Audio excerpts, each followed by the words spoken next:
আসন্ন 12ই ফেব্রুয়ারি জাতীয় সংসদ নির্বাচনে ভোলা 1 আসনে ধানের শীর্ষের মনোনীত প্রার্থী আলহাজ গোলাম নবী আলমগীর। তবে সাম্প্রতিক সময় শোনা যাচ্ছে ভোলা 1 আসন থেকে নির্বাচন করতে পারেন আন্দালিব রহমান পার্থ।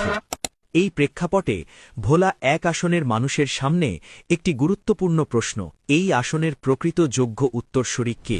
আলহাজ গোলাম নবী আলমগীর এমন একজন নেতা যিনি দীর্ঘ 17 বছর ধরে ফ্যাসিবাদ বিরোধী আন্দোলন ও সংগ্রামে সক্রিয় ভূমিকা রেখেছেন। ভোলা 1 আসনে যখনই কোনো ফ্যাসিবাদ বিরোধী আন্দোলন হয়েছে তিনি রাজপথের সামনে থেকে নেতৃত্ব দিয়েছেন। মিছিল, প্রতিবাদ, আন্দোলন, ভোলার প্রতিটি কঠিন সময়ে তিনি ছিলেন মানুষের পাশে।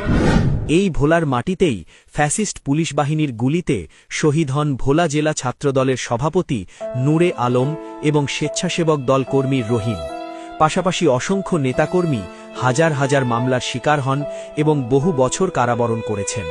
এই আত্মত্যাগ ও সংগ্রাম ভোলার ইতিহাসের অংশ, ভোলার আন্দোলনের রক্তাক্ত সাক্ষ্য। সেই আন্দোলনের ধারায়, সেই রাজপথের লড়াইয়ে আলহাজ গোলাম নবী আলমগীর ছিলেন একজন পরিচিত ও পরীক্ষিত নাম। অন্যদিকে আন্দালিব রহমান পার্থকে ভোলা 1 আসনের রাজপথে কখনো দেখা যায়নি। ভোলার মানুষের সঙ্গে সরাসরি মিশে যাওয়া, আন্দোলন সংগ্রামে শরিক হওয়া বা দুঃসময়ে পাশে দাঁড়ানোর কোনো দৃশ্যমান নজির নেই। তাকে মূলত দেখা গেছে টেলিভিশনের টকশোতে, আলোচনার টেবিলে, কিন্তু ভোলার রাজপথে নয়।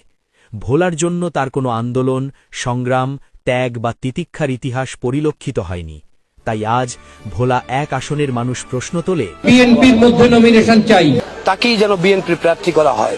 আমাদের নির্বাচন আমরা করব, এখানে আমাদের প্রিয় নেতা আলহাজ গোলাম নবী আলমগীর সাহেব আছেন। ভোলা 1 আসন থেকে আলহাজ গোলাম নবী আলমগীরের নমিনেশন চাই।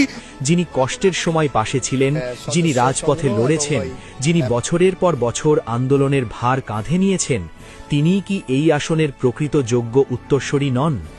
ভোলা চায় এমন নেতৃত্ব যা রাজপথে গড়ে ওঠে, টকশোর আলোয় নয়।